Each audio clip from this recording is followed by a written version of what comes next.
Famous story channel में आपका स्वागत है।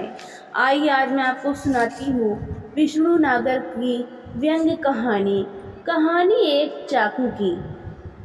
मैंने बचपन से अपने घर में चाकू देखा है। मेरे माँ बाप से तो कभी किसी ने नहीं पूछा कि तुम्हारे घर में वह चाकू क्यों है, कहाँ से आया। सुने विष्णु नागर की व्यंग्य कहानी। तेरे घर में ये चाकू क्यों है बे, कहाँ से आया? फल सब्जी वगैरह काटने के लिए लाए हैं और मैं ही बाजार से लाया था। आपके यहाँ भी ऐसा चाकू होगा? जितना पूछा जाए उतना जवाब दे। क्या तू और तेरा परिवार फल सब्जी बिना काटे नहीं खा सकता? नहीं खा सकता। जब चाकू नहीं होता होगा तब तो खाते होंगे। मैंने बचपन से अपने घर में चाकू देखा है। मेरे माँ बाप से तो कभी किसी ने नहीं पूछा कि तुम्हारे घर में वह चाकू क्यों है, कहाँ से आया। कभी दूसरों को ज़रूरत पड़ जाती थी तो हम दे देते थे। हमें उनके चाकू की ज़रूरत पड़ती थी तो हम उनसे ले लेते थे।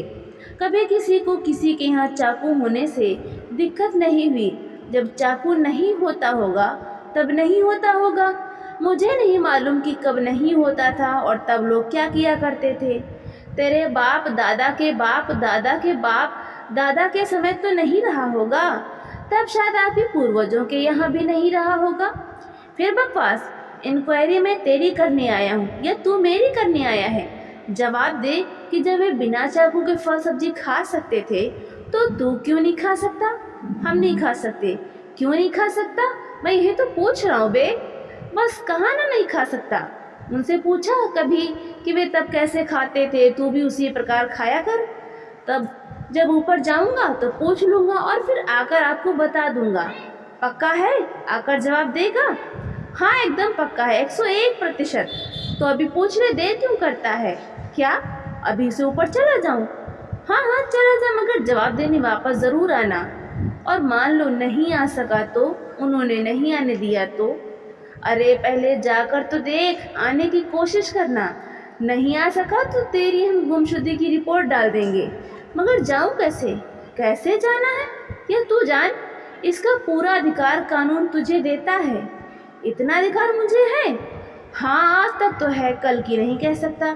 अगर आज तू गया और कोई आपत्ति आई तो मैं संभाल लूँगा, बेफिक्र होकर जा। तो क्या करूँ, आत्महत्या कर लूँ? मैंने कहा ना, या मुझसे मत पूछ, यह तेरा निर्णय है। मगर एक बात सोच ले कि बच गया तो सज़ा होगी।